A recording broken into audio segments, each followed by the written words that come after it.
All I'm saying is that after everything that's been going on lately, like, there's no way that the UFOs aren't, like, around. Like, one of those was definitely not of the Earth. Maybe a couple were spy balloons, sure. But, anyway, sorry, I didn't mean to see you guys there. It's Lore Lords, episode 62, UFO History. That's right.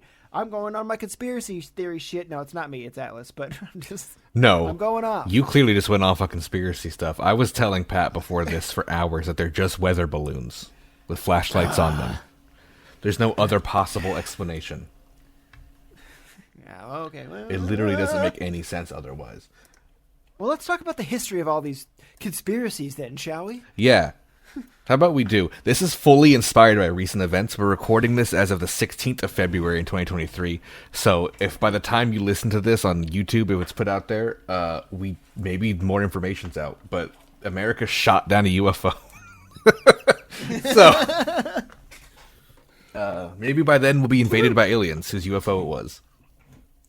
Yeah, that'll be quick. We'll see. Yeah. Hopefully I'm still able to edit at that point. What if they invade us, but they're like chill with us, and we're like, okay, you guys are all like our servants, like, but Pat and Atlas, keep doing your thing. Just do what you're doing. Yeah.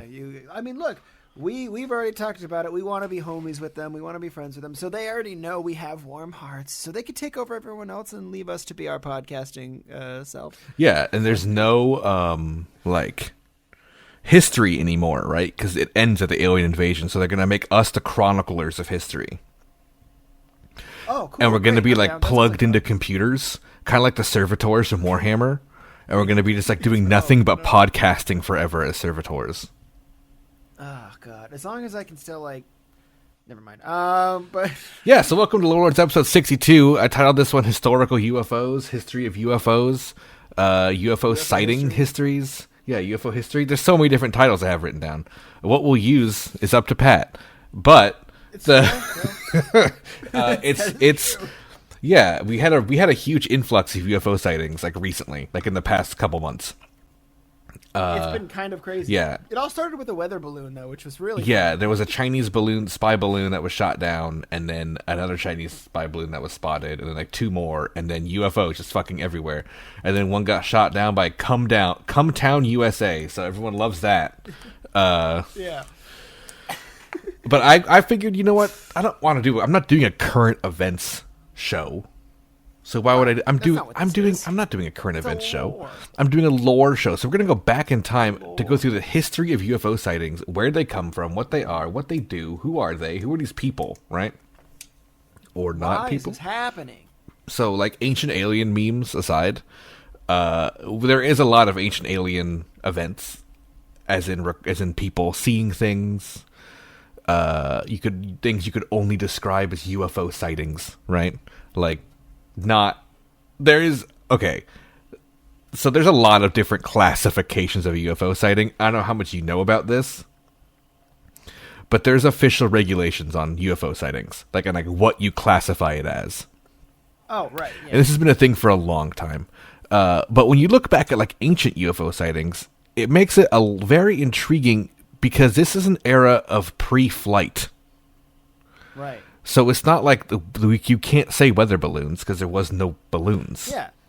You can't blame it on a spy plane or something. Yeah. Like, oh, it's just new technology the U.S. is working on. It's like, motherfucker, we don't even...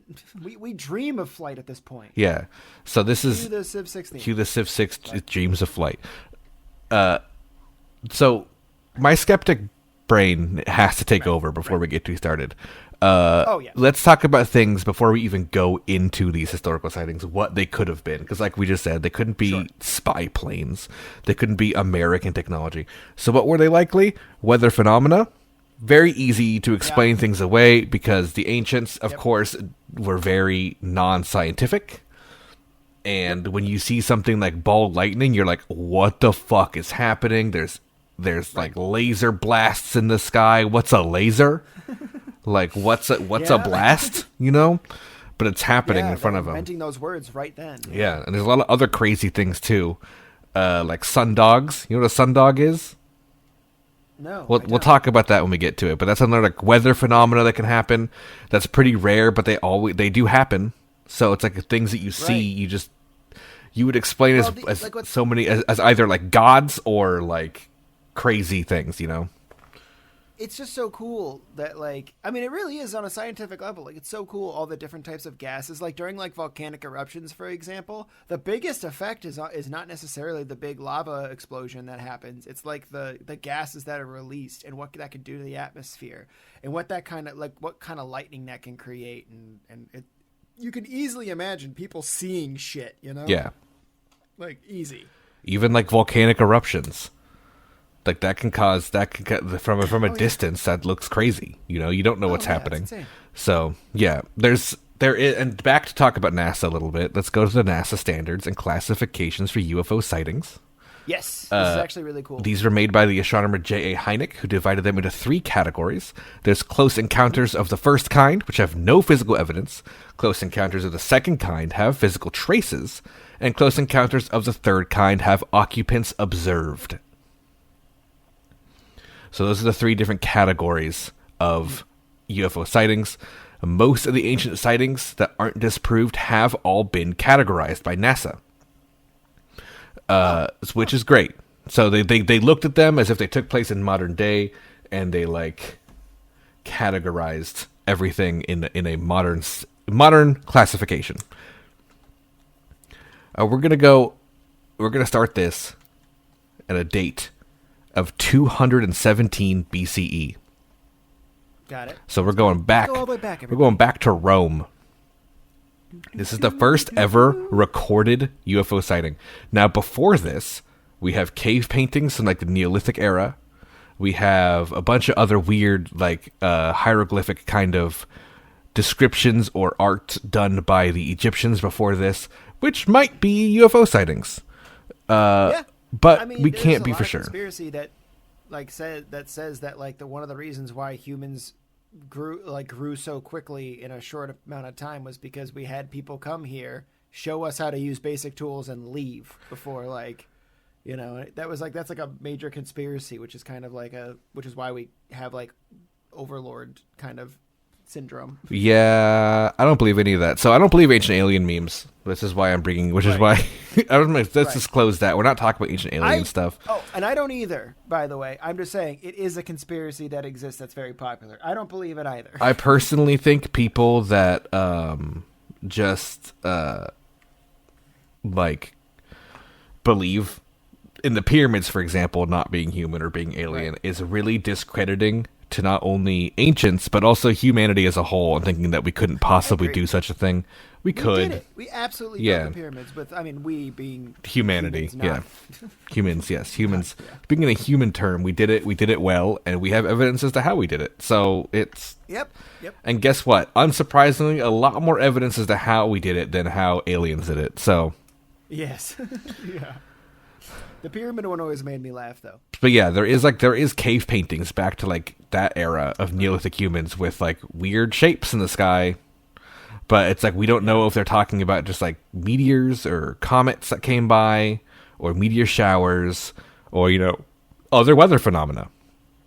But in 217 BCE, this great historian named Livy from Rome recorded the first ever on paper written UFO sighting. Cool. And he wrote that numerous witnesses in Rome watched a group of shiny round shields and polished bronze moving across the sky. Okay. So, now that sounds like a flying saucer, that we classically know. What else would a Roman describe it as but then a shield?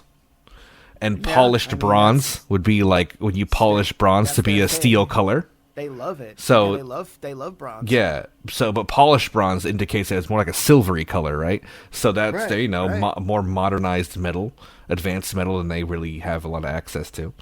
And shields moving across the sky. And at the same time, in the countryside to the east of Rome, a large group of Romans reported seeing people who were very mysterious, and it is recorded as forms of men completely dressed in shining white. That's what the historians recorded it as. And also forms of men. Cold shit? The phrase "forms of men" indicates not men. Right. So this is the first ever. Not human? Yeah, this is the first ever recorded alien sighting. Basically, like we just saw extraterrestrials. Right. They don't know what to call them. They don't know what that means. You know, they don't think of space like that. They probably think they're from across the ocean more. You know what I mean? Like that's just they don't have that kind of grasp of space and alien ideas. So yeah. We have all the people we have to thank for this. Shout outs to Livy, Orosius, Seneca, Plutarch, and Pliny, and Josephus for all their great historical record keeping. Marking down UFO sightings. Thanks, guys. Yeah. R.I.P. So yeah, rest in peace, brothers. Plutarch's a very famous one. He's only he's the most famous of this group, but he also did record UFO sightings. And there's this 217 BCE recording is the first ever recorded one, like I mentioned. And it's also important to note that while the Romans were the first to record this, like I mentioned, there is evidence of man encountering unknown objects going as far back as cave paintings. We talked about it already, but yeah, so this is just the first written down, was the Romans. But yeah, reports of large bronze shields in the sky, eerily similar to modern UFO disc-shaped craft known as flying saucers. There's another report around 3 years later from people in northern Italy who saw a large white marble altar in the sky, which was accompanied by human-shaped people in clothes of a brilliant white. Seems pretty common to have the same outfit. Sorry. So, yeah. Now, white marble thing in the sky, I don't know what that means. But, different ship? Yeah, it's just describing anything in the sky is weird. And the other thing to bring up is that there's other, reports of kind of similar things that have been completely disproven and not UFO sightings because they're too religious-based. You know what I mean? These are the ones that have no, mythology attached to them. People just said they saw something weird. It was written down. It was recorded. God, I love those people who are like, I'm just going to write down what I saw. I'm not going to put any flourishes on it. Just, this is it. Yeah. So good on you guys. They're called journalists. Thank you. Yeah. The ancient journalists, I guess. Good journalists, I should say. Yeah, good journalists. Actual journalists. But yeah, that was the second recorded sighting of aliens. And we wouldn't get second recorded sighting of UFO sightings. And it wouldn't be until almost 50, 60 years later in 154 BCE that we got another written record, which reported flying polished bronze shield-like discs that showed up over Rome. And that's all that's all we have. It was the day mentions that there was polished bronze shield-like discs over Rome. No more details. It makes sense that they'd focus on Rome, too, because it's fucking Rome at the time. It's the biggest, most glorious empire. Yeah, at the time, it could, the only other thing that would compare it would be China, I would say. And sure. Maybe they did. Unfortunately, a lot of Chinese, the history was destroyed. Yeah. Which sucks. So. That's a bummer. Yeah. It's possible that, but they could have also had sightings like that. But yeah, you're right. Rome was one of the two bastions of there's a lot of people living in a city.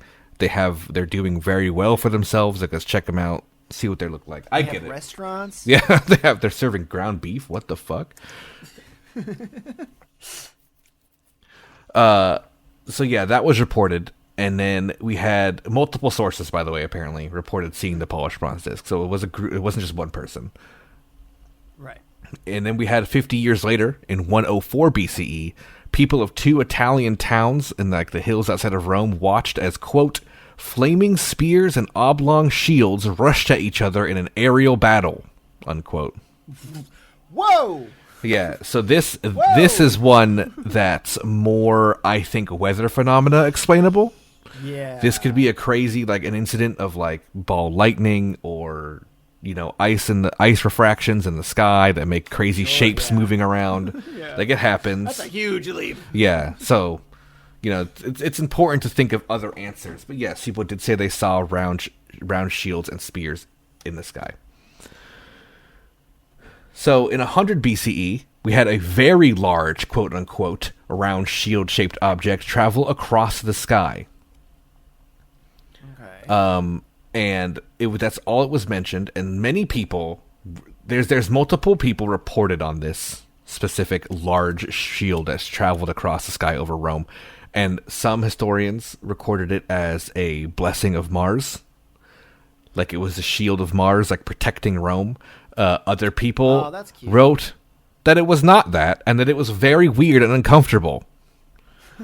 So yeah, some historians took it religiously. Some historians like, nah, dude, this is not okay. Like, what the fuck was that? Is weird, man. Like, like, okay, I like our legends and stories. Yeah, too, exactly. Exactly. More like a modern take of like, yeah, maybe I'm religious, but I don't think it's like this physically there, you know. And then when it happens, you're like, whoa, what the fuck was that? Like, that's not cool. Yeah. So, you know, that was recorded by a bunch of people in different ways. Our next one... Again, I love those people. Yeah, good job for keeping it real. Our next one is in 9 years. In 91 BCE, we had an event where a huge fiery disc was accompanied by a sound that was said to crack the heavens. And that makes me think of a sonic boom. I mean, I would just lightning. Yeah, maybe, but when accompanied by a fiery disc... You could also, if you're thinking of it from the alien point of view, a thing breaking the sound barrier. Which is something they would have no way to know what it is. Like, that's not, like, a thing they describe. Could have been a meteor coming down. Could have been a meteor passing over, you know? Right. Could have just been could have been a very close call meteor. Or a shattered meteor in the atmosphere that didn't really cause any damage. You know, could be a lot of things. There was a meteor coming in, and then the aliens saved us. Oh, fuck, dude. That's what the sound was. It was them shooting the meteor out of the sky. If there is aliens stopping us, you're getting hit by meteors, fucking shout-outs, dude. Big shout-outs to you guys. I wish. Thanks, guys. Yeah. Appreciate it. Injured Cold, I know you're up there. I know you're watching right now. I would love having that peace of mind, knowing that there's just a laser system stopping us from meteors above us. Oh, my God. I would sleep so much better. Yeah. So later that same day, people in the city of Spoleto watched what may have been a UFO's vertical approach and takeoff, as they described a great gold-colored ball rolled down from the sky towards the Earth and then up again. Well, that's the sun, stupid. Idiots. So the thing about this description is this may fit the what's it called, like the pill-shaped craft or orb-shaped craft that we see a lot of today, you know, because they seem to move around very erratically. If you look at like the Navy footage that they released, the Navy officially released of the UFO sightings, it's fucking they're pill-shaped things, and the pilots are like, what the fuck is that? And it's just moving around like crazy. Move properly. No, they don't move like normal things do. So much like the shot down UFO, which was quote unquote had no means of propulsion. Anyway, next report is in 74 BCE. Thousands of people witnessed an event as a large flaming object of quote molten silver crash landed between two armies about to do battle in a battlefield in modern day Turkey. The object was shaped like a storage jar with a pointed bottom, something we may imagine to look like a nose cone, and it was apparently recovered and lost. Oh, convenient. So, yeah, a storage jar-shaped cone-like thing was reported to land in a battlefield between two armies, like before they were battling. All right, tinfoil hat going on for a second. Why the fuck do all, leaders in power and stuff feel like they have to hide this stuff from everybody? They're like, oh, we can't let everyone know. We have to hide and destroy the... Fuck off! I don't think people back then would have done so much of that kind of stuff. It probably would have been more like destroyed in a battle, or lost in a battle, or put in this lighthouse that people burn down eventually. It's a library as well. Yeah. In a city called Alexandria. That's why they burned it down, is because the aliens, had meetings, and we wrote the meetings with the aliens down. Oh, dude, aliens. That's such a popular theory that alien shit was in that library, and they were like trying to like censor it.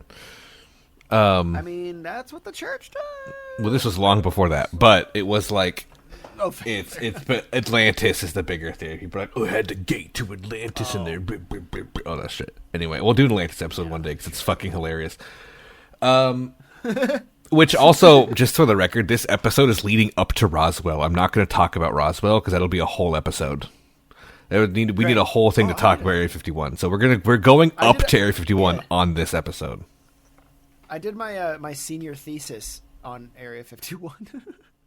So yeah, I could find that. We have it goes deep. There's a deep story. There's a lot of deep things about Area 51 people don't understand. So, yeah, 43 BCE, a spectacle of missiles and weapons and shields was seen to rise from the horizon up to the sky with a loud clashing noise. They're fighting again. Well, it just says rise up to the sky, and they're just, I think, a lot of the theorists, the ufologists, say this is witnessing different shaped spacecraft, and the loud clashing noise is a sonic boom. Yeah, I mean, they're trying to leave. I mean, look, they probably know how to get in and out really easy. That's kind of like their thing.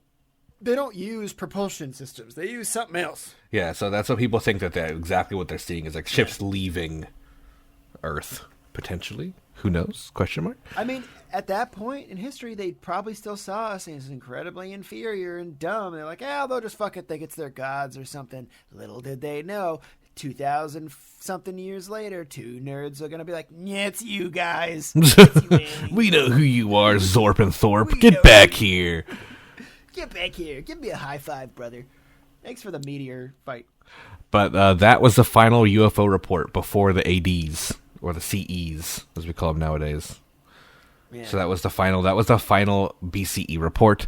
The next one we have at 150 CE, where an object was seen hovering and landing on the road between Rome and Capua on a sunny day, when a massive UFO about 100 feet across appeared overhead and moved downward.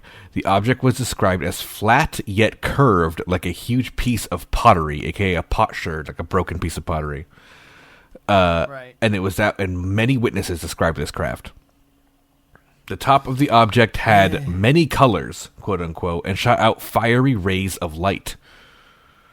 The UFO would land, raising a cloud of dust, and an occupant would emerge as a maiden clad in white. The white keeps coming up, and that's what's interesting. So this was the last UFO Roman report. This was the last time they saw a UFO. No, Rome didn't last that much longer. Yeah, it had about a couple. I had like 300 more years, but like that was that was the last time they reported any UFO kind of incident, and it's a weird one. It's a very descriptive one. Yeah, that is very descriptive. Also, was she a babe or like? That's it. Everything we said is what we got. They did say maiden, so makes me think babe. You know, probably definitely a babe. Yeah, definitely super hot. So yeah, as of 2007, which was the last time these were heavily investigated with like historians and NASA officials looking into it, they have not been able to disprove or overly explain any of these particular recorded events by other witnesses or reports from other nations or people. The fascinating thing about this is two things we mentioned earlier. One, flight didn't exist during this era of man, so there's no mistaking it for a foreign nation's craft or anything like that. Secondly, the lack of easy assignment to it as godly by historians. Like, they didn't just say, it was godly, this was religious. They didn't record it as such. They did not record it as mythological. They recorded it as historical. Right. They just kind of said, hey, this thing happened, and that's that. So, that's kind of an interesting thing to think about with that. So it was like a golden sphere, but like it broke. This one they described it looking like a broken piece of pottery, which could be a way to describe maybe like an oblong thing. But that was more of the shit because they called it flat yet curved, so like a piece of a vase, you know, like not like like it's got a rounding edge to it. Basically, it's called, if you look up like all these things have rounds. Everything's round. It's like a pill shape. It's a curve. It's a circle. It's a fucking pillar. Well, a pillar, I guess. An obelisk. But it still has obelisk. Yeah, I mean, it's that's maybe that's just a feature of designing crafts. You know, if that's the case, assuming this is all real, if we're putting the hat on, this is maybe that's how things work eventually. I think we should get into I think we got to get into a gravitron and put it on max. Yeah, and then we'll fucking lift off, and we'll be able to fly through space probably. That's how we fly. Yeah. Yeah, it would be that's all they are. They're just gravitrons. Sorry.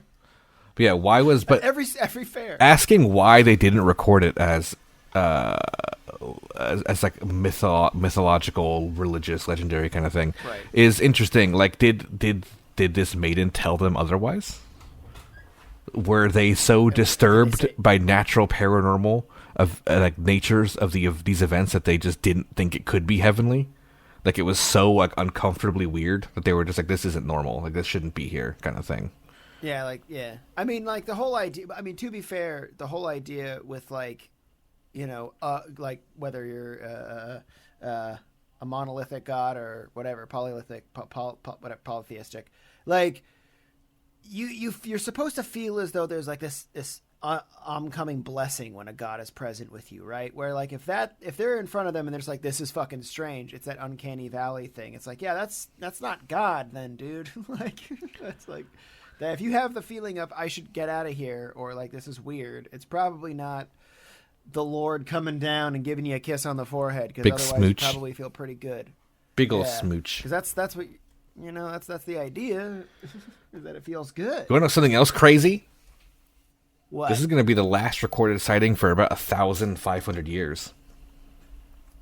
It's almost like we went through the Dark Ages. Yeah, so if you think about that in that context, it does actually make sense that maybe they would start looking at us again in times where it's like not a shithole here. It was a big shithole for a long time. Yeah, because we're going far past Rome. This is still an old era, but it is a much more modern era, which is the age of discovery.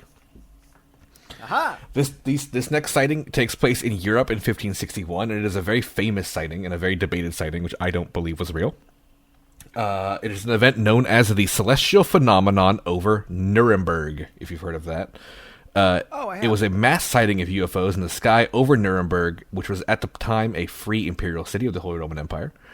The event is hotly debated. Many people believe it is just a sundog sighting, which, since you said earlier you don't know what a sundog is, and maybe a lot of people listening don't know what a sundog is, it's like a hot dog, but the sun. But the sun's not shaped like a hot dog. Explain. So this is also known as a mock sun or a Pathelion is the Latin term for it. These are when you see bright spots on one or both sides of the sun, usually kind of curved.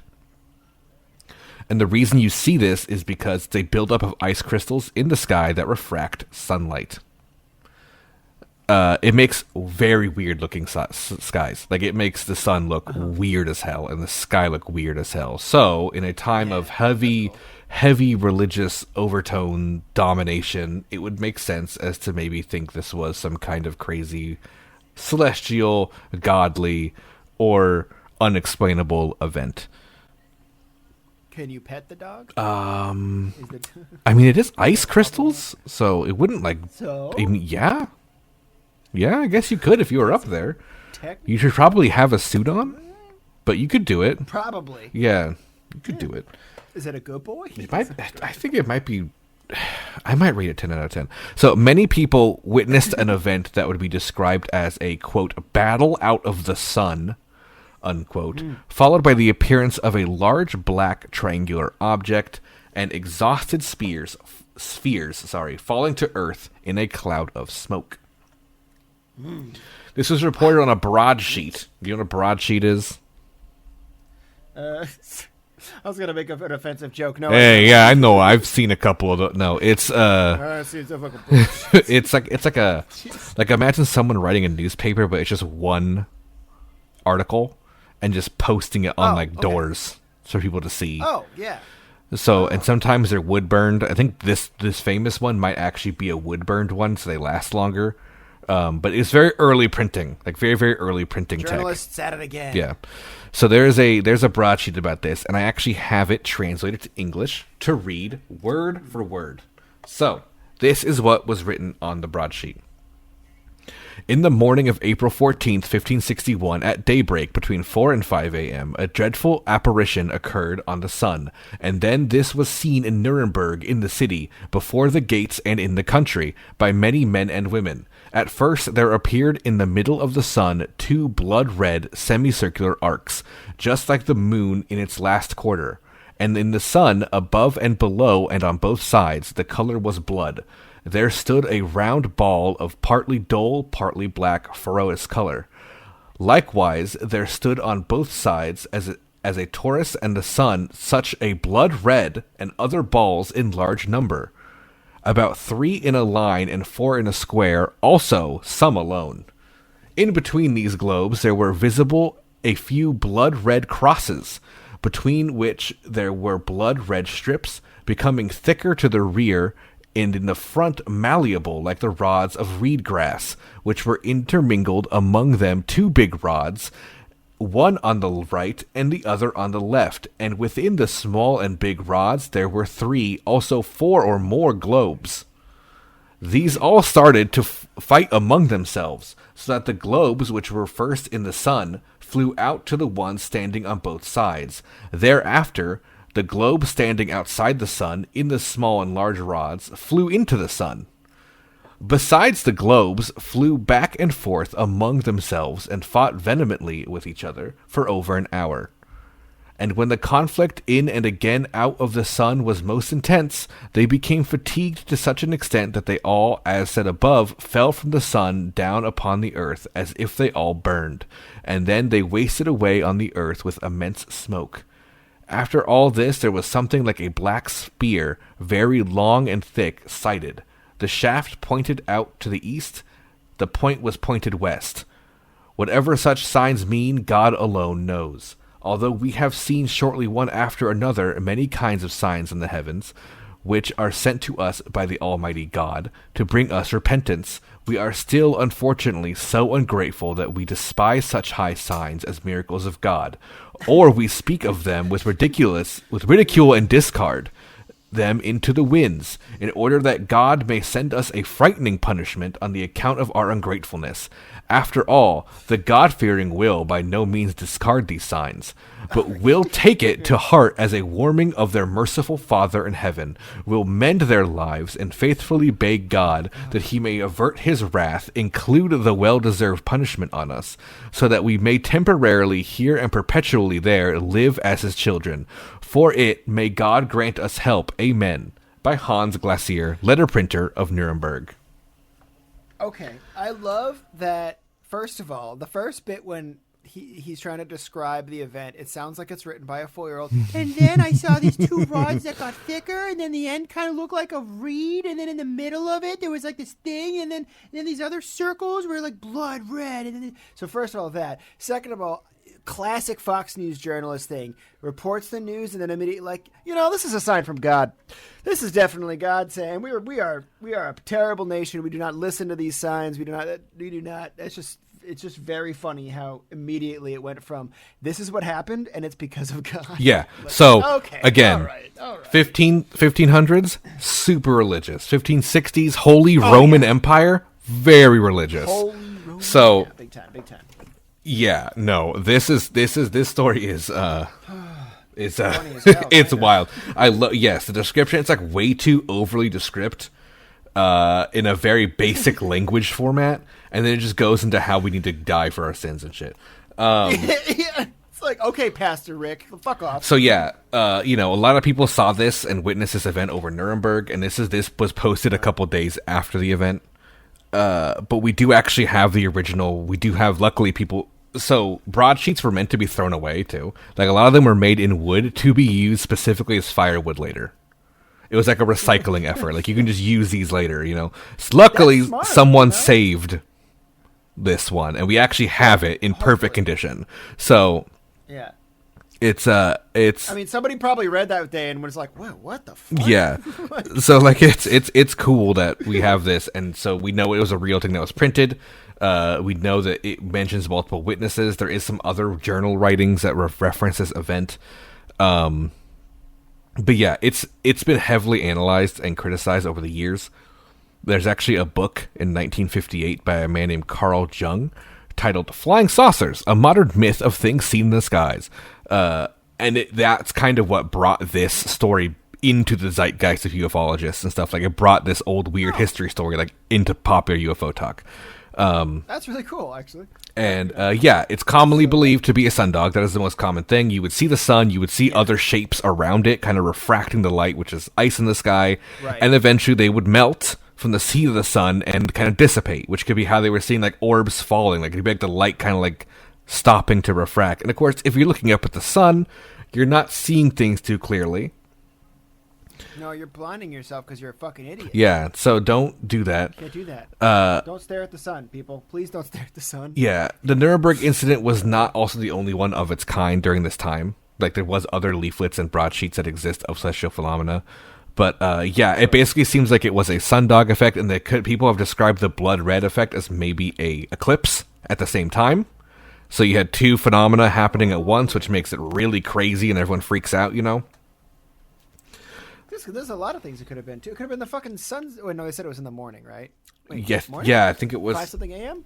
Could have been the sunrise. Yeah, 4 and 5 a.m., yeah. The sunrise? Yeah, sunrise is red. You're right. The sun can look bright red in the morning, like... So, yeah, there's a bunch of things. People think, it may have been a lunar eclipse, which does make, especially in the morning, makes it very red looking, and makes it look like kind of like a half sun shape, so it might not be a full circle.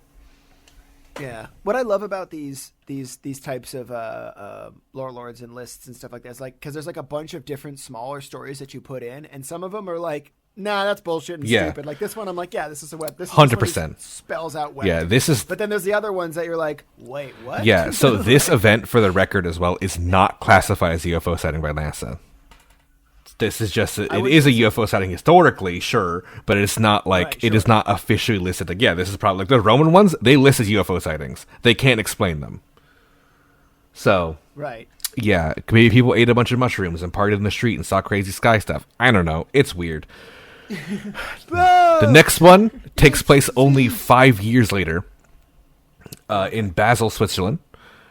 Which we also have a leaflet about, so we got some information on that. It's a pamphlet that described sunsets and sunrises that were not normal, featuring celestial phenomena that fought each other. And it was written by Samuel Caucus. That's definitely drugs. Cosius, and takes place on July 27th and 28th, as well as August 7th, in 1566, with many local witnesses. The first date is an unusual sunrise. The second date is a total eclipse of the moon with a red sun rising, and the third is a cloud of black spheres in front of the sun. So, now, we do have the pamphlet translated.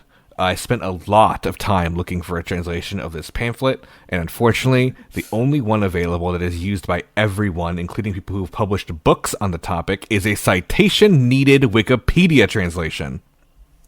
No. It is the only one I can find. I have found college articles, essays, theses, even a book talks about this and uses the same translation, which maybe that's where the Wikipedia one comes from.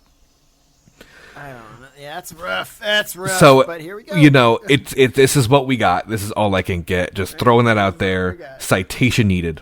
This is what it translates to from Swiss, from German. It happened in 1566 3 times on 27th and 28th of July, and on the 7th of August. Against the sunrise and sunset, we saw strange shapes in the sky above Basel. During the year 1566, on the 27th of July, after the sun had shone warm on the clear, bright skies, and then around 9 p.m., it suddenly took a different shape and color. The sun lost all its radiance and luster and was no bigger than the full moon, and finally it seemed to weep tears of blood, and the air behind him went dark. And he was seen by all the people of the city and countryside. In much the same way also the moon, which has already been almost full and shone through the night, assuming an almost blood-red color in the sky. The next day, Sunday, the sun rose at about 6 o'clock and slept with the same appearance it had when it was lying before. He lit the houses, streets, and around as if everything was a blood red and fiery. On the dawn of August 7th, we saw large black spheres coming and going with great speed and precipitation before the sun and chattered as if they had led a fight. Many of them were fiery and red. They soon crumbled and extinguished. I can tell you exactly what that was. That was the blood moon. So all of the monsters have resurrected, and they're back. Link. So we gotta kill them again. Link, you need to save Switzerland, Link. You need to save Switzerland. Yeah, no, I think that's just probably bullshit. I don't know. I'm just sorry. I like the second it's the citation on the wiki. It sounds cool. It's very poetic. Yeah. It almost sounds like a Witcher thing, actually. So, like, we have the Switzerland pamphlet. Like, it's there. Anyone could do it. And the thing is, it's like, I have a little faith. The only faith I have in that translation is that it hasn't been changed in a very long time, and that we have a picture of the actual writing. So, like, someone could just translate it and change it if they, you know what I mean? Like, so it'd be nice if they did it. Yeah. Somebody should just do that already, so we can stop relying on a fucking Wikipedia. Yeah, there's been, again, kind of like I mentioned, there's been a lot less research on this event than the Nuremberg one, but there have been a few explanations poised for this. The most popular is a forest fire. A distant enough forest fire to not have the smoke be directly visible or affecting them as much as like a normal smoke would be, but it would redden the skies and cause black clouds, which may be described as sphere-like patterns. Yeah, I mean, in California, we're no strangers to forest fires, and honestly, like some of the ones we had, over the last 4 or 5 years were fucking crazy. And I remember just like some of them were far away, but you'd still see just a bright red sun all day. That's all you'd see all day. Yep. Was just a I've bright red lived sun. through that many Didn't times matter. growing up too. I was pretty close to a fire growing up, and I remember the sky was just red for like 3 days. So when the sun was just a red circle. I'm not going to dox myself, but I live pretty close to one that happened a few years ago. And, I just remember that was basically the feeling. I just remember looking up all day and being like, just thinking, that was like my first time experiencing that. And I was just like, this is so fucking eerie. Yeah, it's so, and now I'm thinking about like how old, like in ancient, not even ancient times even, but like older classic times and during discovery times, I can absolutely imagine people with smaller, dumb brains being like, oh, it's Satan, and being like, oh, it's the fire that's happening on the hill over there. Yeah. So that's could be very with a fire. Another theory is a volcanic eruption, because that happens. Right. And and this is also in Switzerland, where there's the Alps and a lot of mountains. Right. And a lot of times eruptions do happen with little warning, and they might be small and not even known, like not fully like witnessed. If it's isolated, it may never be reported, especially during times of the 1500s.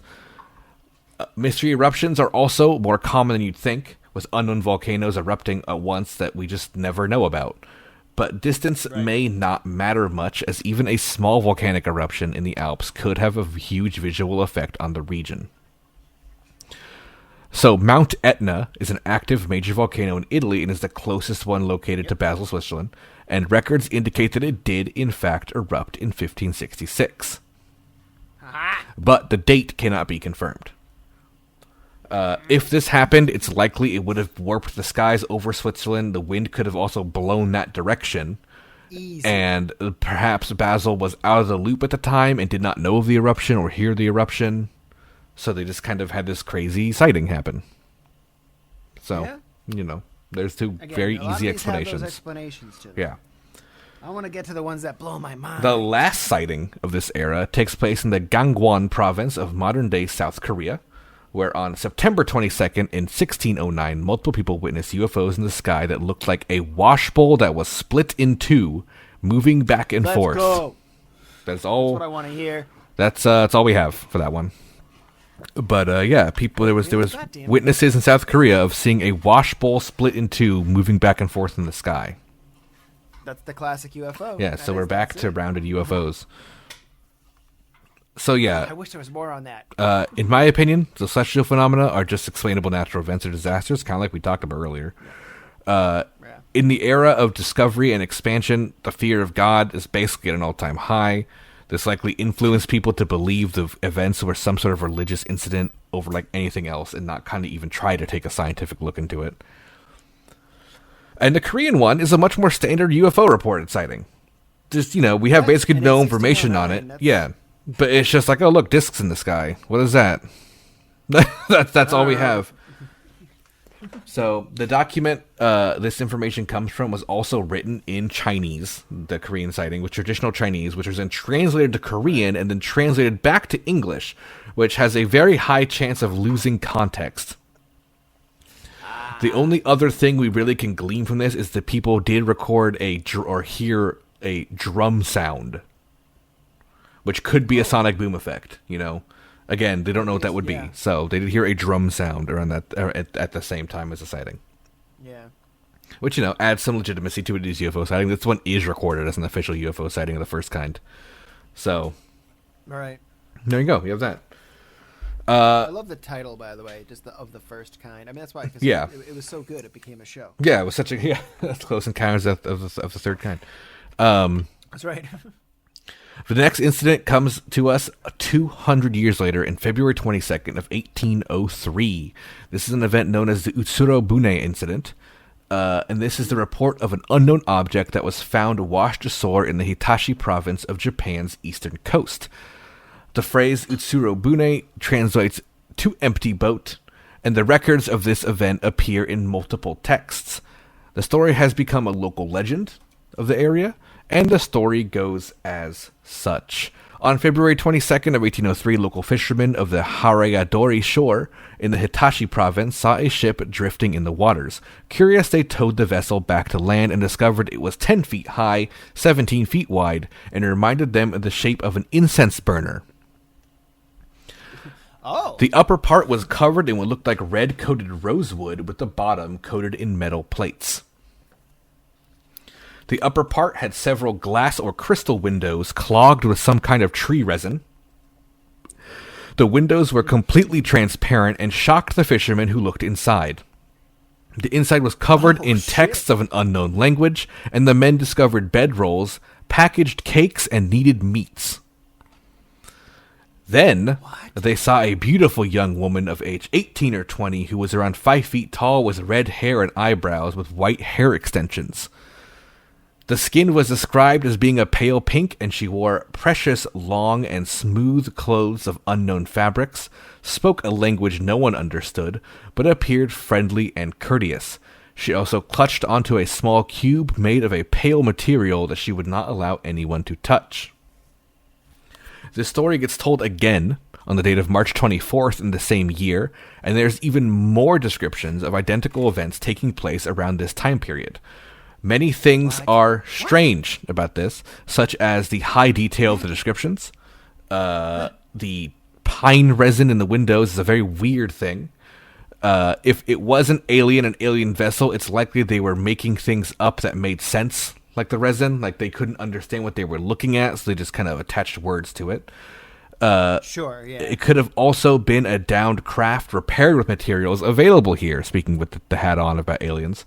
It's also theorized that the pale material the box was made of could have been plastic, which would be unknown at this point. Right. Either way, at the time, Japanese fishermen allegedly thought this was a foreign princess who escaped their nation due to some kind of coup or affair, and had some form of royal or family artifact in the cube, which is why they would not be allowed to touch it. And following the village's traditions, they put the lady back in the boat, sealed it up, and sent it back in the ocean to fulfill their destiny. Okay, bye. Yeah. So, this has been researched.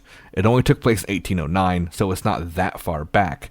Historical research indicated the heavy possibility the woman may have in fact been Russian, as having pale skin, which could be the pink color, and red hair is something Russian people have. What could have been seen as white hair extensions may have been the white powder used to dust women's hair in Russia at this year, which was extremely popular. Okay. As far as strange symbols, a historian by the name of Kyokute Bakin, who investigated this in 1844, was shown some of these symbols by the fishermen who he visited in the area, and he recognized them as English, based on what he had seen in British ships at the time, which adds the possibility that this could have been a British or American craft at the, that kind of left a bigger ship kind of thing. Right. Sure. Maybe they had a Russian person on board, and things went south, and So they could have not even been Russian. People just think it could have been. Those are two separate explanations of what this could be. Right, fair. Modern historians who investigate the incident believe this is simply the result of a white person who was trying to escape a craft or raft on an escaped craft or raft who washed ashore in Japan. Due to other reports of similar events, there are a few possibilities. It could have happened once and been retold many times, or it could have been multiple women who were on ships, either being escorted as VIPs or simply just passengers who, got into escape craft from a sinking vessel near Japan, as they would have been prioritized to escape and rescue, being, women and children. Right. That's true. The description of the craft doesn't fully connect with any kind of Euro-American style of lifeboat. So we're not 100% sure what the description of the craft is, but the having quote needed meat is a term for describing jerky. So having jerky and quote cake, which could be just bread, wrapped up bread in a thing, would be pretty basic survival rations to have in an escape craft. Right. Yeah. And this also took protein and carbs. Yeah, exactly. So if you had a little survival pack, you'd probably have that, and a bedroll and this little metal floaty thing. This also took place during the Edo period of Japan, which was the full isolation. So it's no mystery as to why something like this would be seen as fascinating, worth reporting, as mysterious, and a strange phenomenon, because they just don't even know what white people are most of the time. Then they have no knowledge of other cultures. This strange hieroglyphs, but just says, pull here to open. Kind of thing. Rations under table. Yeah. So, it's just, that's likely what that comes to. Yeah, but this is a very famous kind of sighting and story, and it's so hotly researched and debated, even back in the 1840s. It sounds so crazy. Yeah, it sounds crazy until you realize the time period. Yeah. And what was going on. Yeah, they described the person as having a pale pink skin. You're describing a white person. That's how I would say it. I'm pale pink. Yeah, that's my description. So it's just they just didn't know white. Those fishermen probably didn't know white people were literally never see one in their entire life. Yeah, they're so humble fishermen. Yeah. Whatever. So next we're gonna jump 100 years almost to 1897 into one of my favorite parts of the story, which is the United States of America. Fuck yeah, it's about fucking hell time. yeah, brother. Right. Anyway. So, before we get too much into this particular part, in the 1890s and 1880s, there was a phenomena that began that was reported as mystery airship sightings. These were reported all over and were a precursor to what we call today as unidentified flying objects. Well, we're getting there now, folks. They were technically called MASs before they were UFOs, for mystery airship sightings. That sounds fun. Yeah. These were reported all over, but they began to be the precursor of what we know as today's UFOs. The typical sightings of mystery airships are unidentified lights in the sky, usually during the night, but the most detailed sightings describe seeing crafts in the sky the shape of a dirigible, aka a zeppelin, commonly known as an airship. This era, the 1880s and the 1890s, were just before the widespread use and proper invention of the airship, but also was during the time that these ships could have been being tested. So it is very important to remember that. True. Because we already did have flying balloons, but airships were something they were working on, a big giant balloon, right? So, right. Dirigible. Multiple airships would even land and be approached by locals during this time. The crewmen were described as being human-looking, but sometimes the crews would respond by saying in English they were from Mars, which also adds a lot of fun to the story, because it basically makes it painfully obvious that these were people working on secret projects for either government or privatized uses. And they use a very popular sci-fi trope at the time, because this was, the rise of sci-fi, kind of we talked about in the Halloween episode. And they kind of use this to dispel people investigating them seriously. That's so fucking funny, though. Yeah. Oh, yeah, we're from Mars. This is something we would do nowadays. From fucking Boston. Yeah, Dude. Yeah, exactly from Mars. Get the fuck away from me. But luckily, thanks to my credit and humanity is given a little extra points, because I'm not the only one who thought that was hilarious, and also a very insanely obvious, thing to say for that reason. Right. Because Thomas Edison had to give a public statement due to constant pressure denying his involvement in these projects, as people were pretty sure that these were just government or privatized, experiments. Nice. I love that. How Americans are just like, hey, man, no, you're full of shit. So, we've been doing it for a long time. But yeah, we're going to specifically talk about the airship sightings of 1896 to 1897 over no other place than sunny California. There was mass sightings over Northern California of mystery airships, unidentified flying objects, what you will, around San Francisco and Sacramento in the sky during these years. The occupants were the ones who would claim to be from Mars, for the record. This is when that happened. And some witnesses state that they moved unusually for people and wore strange outfits. The crewmen did. So, I don't know. Over 1,500 newspapers around the country reported these sightings, making it a cultural phenomenon at the time. The Sacramento Bee and San Francisco Call reported the first sighting on November 18th in 1896. The report was a light in the sky at the night that was slowly moving over the city of Sacramento around 1,000 feet estimated elevation. We have a witness named R.L. Lowry who reported that he heard a voice from the craft issue commands to increase elevation to avoid hitting a church steeple, which he also commented that there was no church steeple nearby, so it might have been the brewery. Other witnesses claim to have seen a black mass behind the light. Lowry further described seeing the craft powered by two men exerting themselves on bicycle pedals. As silly as this sounds, other witnesses also reported hearing singing of crew as it flew overhead. Yeah, that makes sense. That's very human. Yeah. So despite all this, the incident seems to instill fear of paranormal. And if you look up pictures, they're creepy-ass looking, like, black and white newspaper drawings of, like, basically alien ships, as you would imagine, like 1800 sci-fi art. Very Jules Verne looking, with dark and scary art. Oh, man, that's funny, though. The November 19th, 1896 edition of the Stockton, California Daily Mail. Recognize that? Yeah. Their issue of 1896, available on their website to read, by the way, featured one of the earliest accounts of a craft sighting. This is the first ever record of this type of sighting, recorded by a Colonel H.G. Shaw, which is a big deal that a military colonel. Awesome name. Yeah, firstly, that's a very classic fucking name for a military colonel. Yeah. But also, a huge deal that someone would say this publicly who's a fucking military colonel. He claimed that while driving his buggy through the countryside near Stockton, he came across what appeared to be a landed spacecraft based on his knowledge of science fiction novels. He described a metallic surface which was featureless apart from a rudder and pointed ends. He estimated it had 25-foot diameter and was about 150 feet in length. He also claimed that three slender, 7-foot-tall extraterrestrial beings began to approach him and examined his buggy and then tried to physically force him to accompany them to the airship. He stated they gave up after realizing they lacked the physical strength to force someone of his build, and they fled back to their ship, which lifted up and sped out of sight. This is allegedly the first ever reported attempt of an alien abduction and account of explicitly extraterrestrial beings attempting to kidnap or aka abduct a human.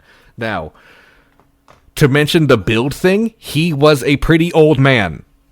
He mentions in the description that a woman could not have been carried by these creatures. So I think he saw very spindly, light creatures trying to pull him, and they couldn't even pull an older man out of a car. So, he wasn't saying he was too jacked. It was just saying that these things were weak. They were physically weak creatures. Right. I mean, that's pretty weird. Yeah. That's pretty crazy. This is the first ever report. I think the only thing about this that gives me any credit is the fact that it was a military colonel. Like, you could lose everything for saying this kind of stuff. You'd be ostracized and being called crazy. And he kind of was. He probably was. Yeah, I tried looking into him after this event. There's no record of him, which makes me think he probably was just they're give this guy a desk job forever, and he's done. He sounds like a lunatic. There was a war about to break out, and he was not part of it. He was not part of the Spanish War. So it was, I don't know. Maybe he was just desk jobbed after this. But yeah, he reported that first ever recorded alien abduction style scenario. I do like how the idea that they tried to drag him in, and then after they realized he didn't want to go, they were like, "Oh fuck, okay, bye." Yeah, I know. It's just like you wouldn't have some kind of like drug or tranquilizer or something to knock the person out and like bring him over. Think about it from the perspective though of the aliens being like, "Let's grab him." Oh god, we gotta go. All right, let's go. Like, well, how awkward is that's the most awkward fucking thing I've ever heard. I always have had since I was young this idea in my head that a lot of aliens who land here or like sighted here are drunk kids, lost people, or broken down people. And I love the idea that one of those situations has happened. Exactly. And they're like, "Oh, dude, let's ask this guy if he has a Zorkaton 5 crystal that we can power our Bledjebok with." And they go over, and there's like, and this guy's like, "Oh fuck!" And they're like, "Wait, they're early. Go, run away!" Like, oh shit, we should have been here. Oh, we learned about this. Yeah, I like the idea of like teenagers, like, they told me not to go to the soul system because there's fucking Earthlings are immature, but let's go anyway, bro. Yeah, man, let's pop. Literally, I've literally always thought that since I was a kid. I remember thinking that about you, Roswell, being like, "What if this was just some dumb kid driving a car, like doing it, like, and he just like crashed?" I mean, ironically, that makes a lot of fucking sense because that's what human kids would do. Yeah, if we had like extra like dimensional travel, or fucking we could go to different solar systems, teenagers would be like, "Let's fucking go, dude. Let's just go into dark space and see what happens." It's like, we're gonna get lost and die. Yeah, like 100%. I love that idea, and I think this could maybe that's what was happening.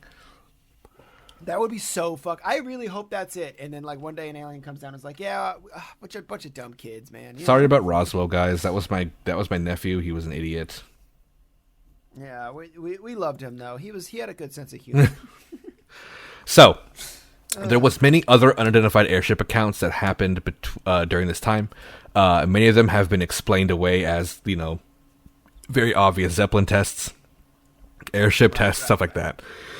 Some have been explained as being ships sent to get involved as soon as the break, because the Spanish War was about to break out. Spanish-American War took place in 1898 in Cuba.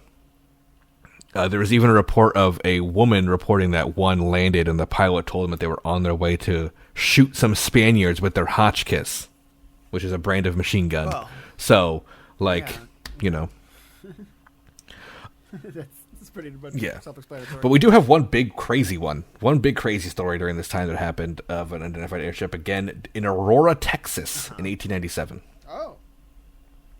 So published in the Dallas... Warm climates. Yeah, warm climates for sure. Maybe they're just looking at why we're living in these crazy hellholes. Yeah, oh my god, I know. Published in the Dallas Morning News on April 19th of 1897, author S.E. Hayden reported a crash 2 days earlier of, quote, "the airship seen sailing through most of the country," unquote, that would appear above Aurora at 6 a.m. on April 17th. They reported it as much nearer to the Earth than before, and evident that some machinery was out of order. The ship would end up colliding into, quote, "the tower of Judge Proctor's windmill," and went into pieces with a terrific explosion, scattering debris over several acres, unquote. So, first responders would be called and go to this crash and would recover a pilot who was presumed to be the sole occupant of the craft and reported dead on arrival. Examination of the mangled remains would indicate that he, quote, "was not an inhabitant of this world," end quote. In fact, one T.J. Weems from a nearby Fort Worth, whom Hayden described as the United States Signal Service officer at this place of authority on astronomy, end quote, whatever the fuck that means, gave his official opinion on the pilot, stating, "For the record, this U.S. government whatever signal officer said on record that this pilot was, quote, a native of the planet Mars," end quote. Papers found on his body after the crash contained writings in unknown hieroglyphics, as well as a ship being made of unknown metal. Love the Mars. I love the fact that a guy said this is guys from Mars. Like, oh, he's from Mars. Don't worry, I'm a United States Signal Service officer at a place of authority on astronomy. Do you think though somebody could that could be slang for just space in general, though. Oh, like, back then, 100%, 100% like alien, because they don't even think about other planets and stuff. Yeah, for sure. But I just love how confidently it's written. He's from Mars. Oh well. Sure. Oh. Yeah, he's from Mars. Okay. Also, like, it literally says the United States Signal Service officer at this place of authority on astronomy. What does that mean? This place of authority on astronomy? Like, oh yeah, this place. Like, we're not going to name it. You just happen to not name what this guy is an authority. That's sus as fuck. Maybe it's the Men in Black Dude, place. maybe. Oh, TJ Weems. Are we putting this all together? Everybody, if Atlas and I end up dead in the next 6 days, we didn't kill ourselves. We were getting killed by the Men in Black. They're after It was us. TJ Weems. It was TJ Weems. He took us out. Call Indrik Cold. Hey, he has to come and save us now. This is the start of an adventure. This is it. This is the beginning of our story. Yeah, right. So this alien body was supposedly buried at the Aurora Cemetery nearby an unmarked grave, and some of the wreckage was dumped into a well under the windmill. There is currently a historical marker outside the Aurora Cemetery that mentions this whole story. It's like a Texas historical marker. Many people doubt the story entirely, and even believe it to be an attempt to stir up business and travel to Aurora, Texas. Probably. Time Magazine. No one's coming here. Time Magazine reported on this incident in 1979, and they interviewed a 86-year-old Etta Peggs, who was alive during this, and said that the judge never had a windmill. It crashed into the windmill. I don't fucking have a windmill. Yeah, they're like, yeah, the judge never had a windmill. Like, none of the story made sense. So a lot of people are just saying that this isn't a real story. It's just a hoax thing to get people to come to Aurora, Texas. Yeah, kind of. It feels that way. We have one final story to talk about for this episode, which is one of my favorites. One of my favorite stories. You may have heard of it. This is a local favorite of mine. This is the Battle of Los Angeles. Have you heard of this before? Oh, like the movie with starring what's his face? The guy who never mind. There's a movie called Battle of Los Angeles. There is a movie about the Battle of Los Angeles, Pat. So this is a true story of the Battle of Los Angeles. In the months following the attack on Pearl Harbor by Imperial Japan, something very strange happened in the continental USA.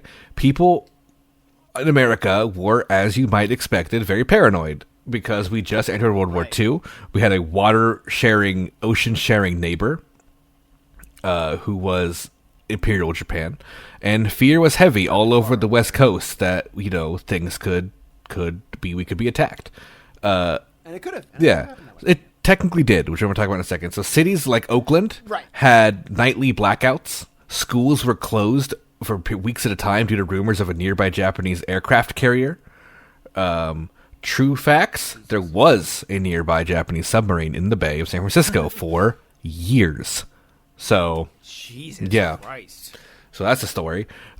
Massive anti-air batteries were installed at points all over the coast, and a major city such as Los Angeles was no exception.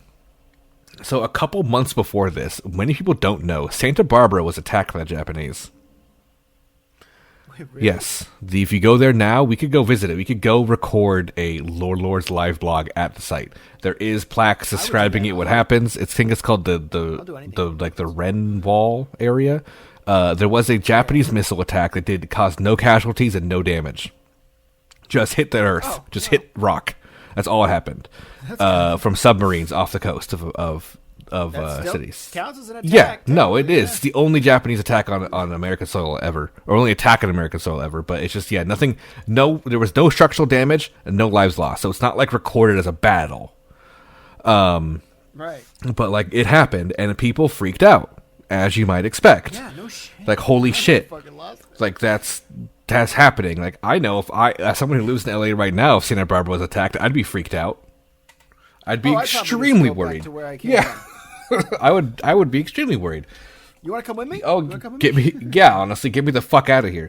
Yeah, seriously. On February of 1942, the Office of Naval Intelligence issued a warning that an attack on mainland California could be expected within the next 10 hours near Los Angeles, California.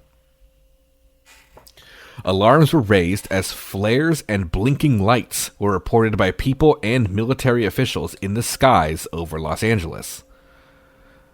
This lasted from 7:18 p.m. to 10:23 p.m. On the morning of the 25th, not long after the air raid sirens sounded throughout all of Los Angeles at 2:25 a.m., a total blackout was ordered for the city and all power was cut. Right. And this was followed by thousands of soldiers being called to man the guns.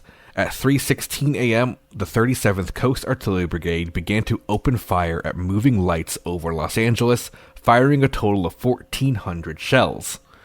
At 4:14 a.m., the all clear was sounded. The blackout was lifted at 7:21 a.m. 5 deaths due to 3 due to car accidents and 2 due to heart attacks, attributed to stress during the hour-long action, were reported. The press stated it was a false alarm set on by high war anxiety and nerves of those in command, but the fact remains that many people saw lights in the sky over Los Angeles, and they were shot at. After the war, the Japanese government confirmed that they had never entered the airspace over America, and the post-war U.S. government would attribute the lights to weather balloons. Yeah, that's it. No information on this event has ever come out since. Weather balloons are the easiest fucking scapegoat. Just saying. Yeah. So, like, oh my God, we have a lot of modern sightings, like the Phoenix Lights, for example. Right. This is just imagine that, but we're like, kill him, like, kill him, shoot him out. Yeah. And if it was weather balloons, why would we not know about it? If it was weather balloons, out of 1,400 shells, they would have been destroyed. Maybe that was the time aliens were like, you know what? Let's go to an incredibly populated city like Los Angeles, make ourselves known, help the humans out. Oh, fuck, they're shooting at us! This was attempted first contact. That was the moment we ruined it all. The Battle of Los Angeles. Yeah. So yeah, if you want to look into this further, just look at the Battle of Los Angeles. There's some more details, but that's the gist of everything we know. Nothing has ever been, like, said. The government has never gone back and described anything more. This is what we know. The fact that they shot, I think they don't know anything. Like, yeah, 1,400 shells. I think they legitimately thought it was the Japanese, and after the war, Japan, when they were reformed, they're like, no, we never did that. Like, how would we? Which also, how would you not have noticed? Like, you don't mistake lights in the sky for zeros. You know what I mean? Like, you know what those look like. Yeah. So the Battle of Los Angeles is a very, very, very weird incident. This was the last major UFO incident pre-Roswell. Oh yeah, okay. And also just that is pretty fucking wild. So just to throw out another UFO thing, U.S. Navy and Army pilots during the Second World War, tons of sightings. They saw things following their planes. They saw things zipping around that were pill-shaped. A lot of sightings from pilots in the Second World War. It happens with the military first, and it makes a lot of sense. They have the best, observational technology. Everything that we have pales in comparison to what the military has. So they're always going to be the ones to see it first. Yeah. And unfortunately, for some people, they'll just tell people right away, like, "Yo, I was on a plane and I saw this fucking pill." Like, what the hell? there was so many pilots who have talked about, like, I saw an enemy craft out my right side window, so I went to chase it, and it was gone. It was above me. Looked up, it was gone, like, because they thought it was like a zero or something. They saw this white pill shape, and they started realizing, what the fuck is this thing? They weren't shooting at them, and they tried to follow it, and they could never follow them correctly. And, there's a famous nowadays, very well-documented pilots, modern, who have said that they were trained to not talk about these things. So... Hey, when you're up there, you're going to see some shit. Yeah. Just saying. Now it's the opposite. They're encouraged to talk about it and report it, and the government has officially made a statement, the government, saying, if you see something, please report everything. Like, report it, tell us, let us know. UFOs are real, let us know. Yeah. My whole general, honest to God opinion of all of this stuff, all wrapped up in a nice, neat little bow, is this, and it's very simple.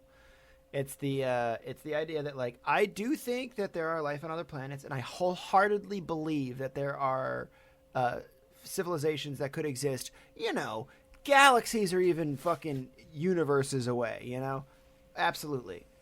And the idea that our universe has only existed for what? 13.5 8.5 billion years. And then we've only been around for 200,000 years, and we've come up with this technology. It's very easy to believe that there was some other fucking species that evolved somewhere else that has existed for 500,000 years. And if we can make 500,000 years, imagine what we'll have come up with. That's only if we make it 500,000 years. It doesn't look like we're going to make it past these 200,000 years, to be honest. But, the idea that a civilization could and have better technology, yeah, they might want to peek at other developing things. However, I think a lot of it is obviously fabricated bullshit. People seeing weather patterns and they don't know what they're looking at. A lot of that kind of stuff too. I think that there's literally both are very, very likely. And, I definitely choose to believe the idea that because they wouldn't want to come in contact with a volatile race like ours. We literally shot at if the Battle of Los Angeles is to be believed, the first thing we did when we saw weird lights in the sky was try to shoot it. Yeah, but I will give credit to us as someone who lives in Los Angeles at the time. Thank you for shooting first. I don't want to get evaporated by aliens. Secondly, or bombed by the Japanese. Good job. Oh, either way. Secondly, the aliens would have to understand, right? Right. They obviously would know we have weapons. They'd be like, we're just going to show up and not say anything. What the fuck do you think's going to happen? Get shot at. Which, maybe that's why they're maybe that's why we haven't been attacked by aliens. Or UFOs crash and we experiment or we shoot at them. And they're like, it's to be expected. Know? It's just, it's it makes sense. Say something otherwise. Fucking say something. Publicly broadcast something to everybody. Right. It's always funny that I would love to be a part of one of those major events where I see a UFO, but it's like, come on, happen to me. Yeah. Come on. I actually have my sister-in-law had a UFO sighting when they were younger and is now terrified of anything alien-related. Oh, yeah. No, I remember having paranormal ghost sightings when I was a kid, which we talked about in previous episodes of Lore Lords. But I've never had a UFO one, and I believe way more in UFOs and aliens than I do ghosts, which is kind of ironic. Yeah, it's just what? I think we're gonna keep advancing. I don't think we're gonna. I don't think our species is down for the count anytime soon. I think we got millennia ahead of us. I hope so. Even if we have another cataclysm, it'll rise again. But. Yeah, there will be survivors. I almost did tonight's episode in the cataclysm. Anyway, that's the end of Lore Lords for tonight. We talked about a whole bunch of aliens. I do want to do a Roswell episode that will be coming out eventually, but it's going to take a lot of research because I want to go deep into it, and there is so much and so many good books and stories and historical documents to read through for that. So if you like the alien ones, my thesis is gone. Otherwise, I bring it up. If you're into alien stuff, keep an eye out for that one. But everyone, some of my favorites. Thanks for listening, guys.